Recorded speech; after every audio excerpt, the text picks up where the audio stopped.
Hello everyone मु चिन्नु स्वागत करछि मो यूट्यूब चैनल को। तो आपण मैंने देखते ब्राइड का बिफोर लुक जोटा कि किसी प्रोब्लेम नहीं, केवल डार्क सर्कल बहुत रही है आखि पूरा भितर पशे जोटा कि पूरा पैचेस पैचेस टाइप आखिटा पूरा भितर रही। तो ये टाइप प्रोब्लेम रे आखि जो थाए प्रोब्लेम ता तो ये आखिटा बहुत कला देखा जाए और नॉर्मली कैमरा जना पड़नी कि बहुत सारा कला आखि देखा जोटा कि पूरा भितर पसला टाइप कोड़ टाइप रही आखि। तो आम केमी कवर करवा ये मेकअप रे आम शिखा। तो चलते स्टार्ट करवा। फास्ट मोटे हाइड्रेशन स्प्रे मार्ची जोटा कि बहुत भल भाव हाइड्रेट कर स्किन को, कारण स्किन ड्राए जमा भी ऑयली नुहे, बहुत ड्राए स्किन और नॉर्मल ड्राए टू नॉर्मल। तापर मुझे मैजिक प्राइमर यूज कर मैजिक ड्रॉप जोटा कि केवल यूज कर मो स्किन को पूरा हाइड्रेट होगापाई छाड़ी बहुत समय जोटा कि आम आई मेकअप भितर कभर हो। तो आम स्किन को हाइड्रेट होगा आम दबा, कारण स्किन देखो तो बहुत ही सुखा सुखा सुखा रुखा टाइप आउ बहुत पतला पिला जेहेतु स्किनटा बहुत पतला। तो माउंस टाइप स्किन हेल्ले से भल बहुत सारा पानी तो से स्किन रे थाए। तो ये टाइप स्किन रे जहाँ पानी न थाए तो बहुत सुखा सुखा जेते होता है आमको टिके हाइड्रेशन कंप्लीट करा पड़ो।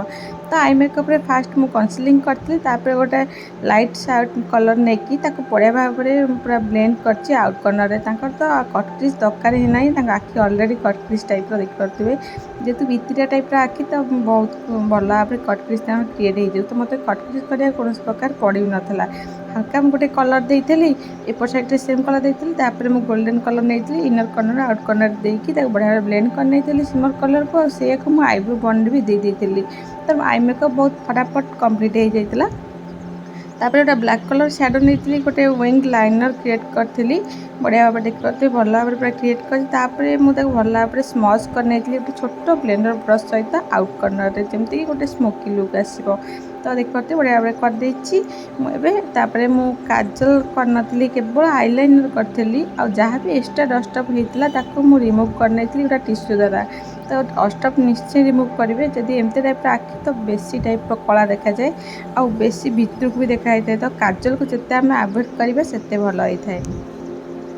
आम ये व्हाइट काजल भी दबानी कि कौन प्रकार काजल दबानी, ओनली आईलाइनर द्वारा आम काम चलता। हल्का प्राइमर देती मुझे कनसिलिंग कर लाइट ऑरेंज जोटा पिंक शेडर आसे से कलरटा।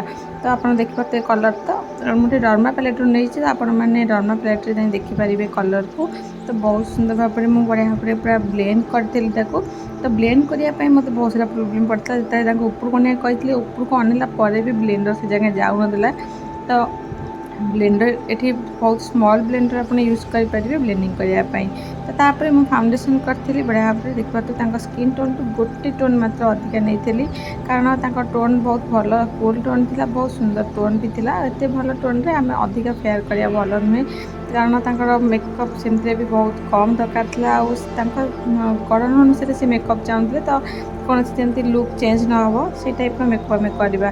तो मो आईब्रो एरिया को आदि देखते फाउंडेशन कर कारण आईब्रो तो बहुत ही कम थिला आउ कला थिला किंतु बहुत कम थिला जोटा कि देखा भी जाऊन आईब्रो।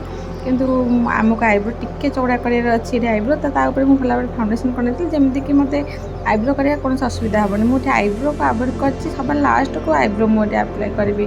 तो तापर मु ब्लेंडर द्वारा अप्लाई करी कारण आम फाउंडेशन बहुत थिक हो जाता।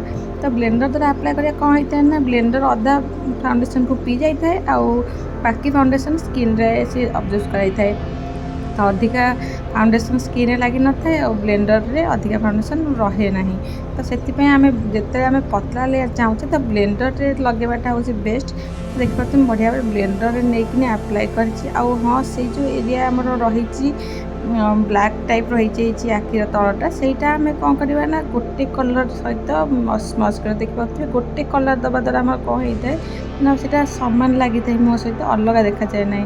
जदि आम से गोटे अलग कलर देदेबा सीटा पूरा आखिटार अलग देखा मुँहटार अलग देखा पूरा अलग ही लगे। से आम अवॉइड करवा अलग कलर को गोटे कलर ही काम करवा ये टाइप आखि जब आसो। सेम टेक्निक रे पूरा फेस रे मु ब्लेंडर करछि पूरा बढ़िया बढ़िया फाउंडेशन करने ब्लेंडर द्वारा। तो नेक एरिया भी सेम कलर करछि। तापर मुझे ट्रांसल्यूसेंट पाउडर यूज करछि पूरा बेकिंग करछि पूरा पाउडर पूरा फेस रे। तो पूरा फेस रे मुझे पाउडर देछि आपको रखुछि। तो पाउडर दबा के कंजूस करेंगे जदि आप खरा दिन मेकअप कर तो भल भाव में पाउडर करेंगे। पाउडर डस्टअप न करी आम पाउडर को रखी नवा से जगह से अब्जर्व होगा दबा भल भाव में अब्जर्व हो। तो पूरा फेस रे नेक रे आउ फोरहेड रे upper lip lower lip area सब एरिया में पाउडर भल भाव देछि। तो स्माइल लाइन भी थिला जमी स्माइल लाइन न पड़ो हसिले से आम ये चेष्टा करवा केमती आम स्माइल लाइन न पड़ो से एरिया भी भल भाव में पाउडर दबा। तो देखिए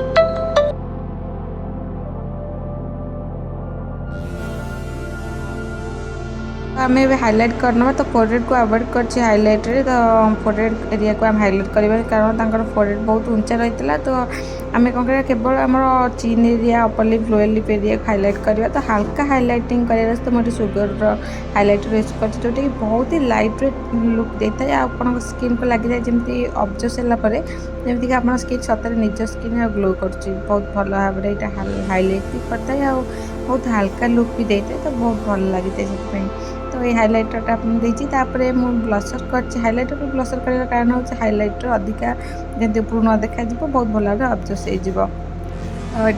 ऑरेंज कलर ब्लसर मुझे यूज कर बहुत ही लाइट वेट जमती कि हल्का खाली कंटूर टाइप लुक कर अधिका देखा ना। तापर मुझे लिप्स को इनलाइन करते तो लिप्स देखते बहुत कम से मुझे फाउंडेशन करनी जोटा कि फाउंडेशन द्वारा लिप्सटा लिप्टी जीव ताद्वारा हल्का कट लिप्स को आगे ओवर लिप करी। तो लिप बहुत छोट था जेहेतु मत लिप्स के काम करने पड़ता। तो पाखापाखि मत 15-20 मिनट लगी लिप्सटा को हल्का टे हल्का ओवर लिप करने कारण लिप बहुत छोट था फेस अपेक्षा बहुत छोट लिप था आखि तो भितर ही तो छोट लिप से तो मत काम करने बहुत समय पड़ता। तो मुझे वीडियो जगह काटी कारण अधिका टाइम वीडियो हो। आप कौन से बुझीपारना तो कमेंट मत करें। तो देखिए केमती लिप्रे लिप लाइनर फास्ट कर लिप लाइनर सेम कलर कर आउटलाइन इनलाइन अलग अलग कलर करेनि कारण गोटे कलर से काम कराइला। तो मुझे गोटे कलर केवल देछि इनलाइन आउटलाइन फास्ट आउटलाइन करना मुझे इनलाइन से बढ़िया भाव में कलर पूरा डिपेक्ट करने। तो देखते बहुत भल भाव लिप कलरटा बहुत सुंदर भाव लुक को पूरा एनहांस कर। तो आई मेकअप मुझे अधिका देनी कारण आखिर जो कलरटा दी ओवर कलर आम दबा तो आखि आउट छोट देखा बेसी भितर देखा से मुझे आई मेकअप रे बहुत ही लाइट वेट गोटे कलर रे काम करछि।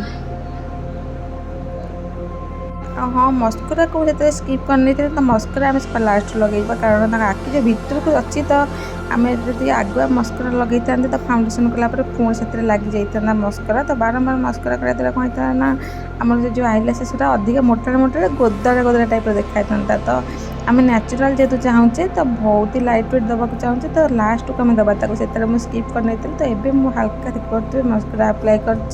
तो ये मस्करा हूँ रिकॉर्डर तो बहुत ही भल कम होता है एत बढ़िया भाव में आप गोटे नेचुरल इफेक्ट दब लैसेस। तो तापर मु आईब्रो करी जमी कही आईब्रो से कर फाउंडेशन पर आम पाउडर सेटिंग पर मु आईब्रो करी ब्राउन कलर आईब्रो नहीं मु हल्का हल्का ताको ब्लू कर नहीं। मु एलिगल स्प्रे यूज कर।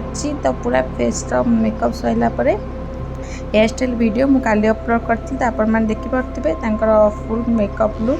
तो मेकअप तो बहुत सुंदर रही है मेकअप बहुत भल मान भी थिला। तो आपण मानक हेयर स्टाइल मेकअप केमी लगे मत कमेंट कर निश्चय करें। हेयर स्टाइल टोटल देखा चाहते मो चैनल रे विजिट करके देखिपारे। तो आप मेकअप भल लगी लाइक करेंगे कमेंट करेंगे शेयर निश्चय करेंगे। हाँ मो चैनल नुआ थे मो चैनल को सब्सक्राइब करने को जमा ही भूलें। रोचे जय जगन्नाथ देखा नेक्स्ट वीडियो आप नुआ नुआ वीडियो सहित यदि कौन वीडियो देखा चाहते हैं मत कमेंट करेंगे मुझे निश्चय नहीं आसबि से वीडियो को।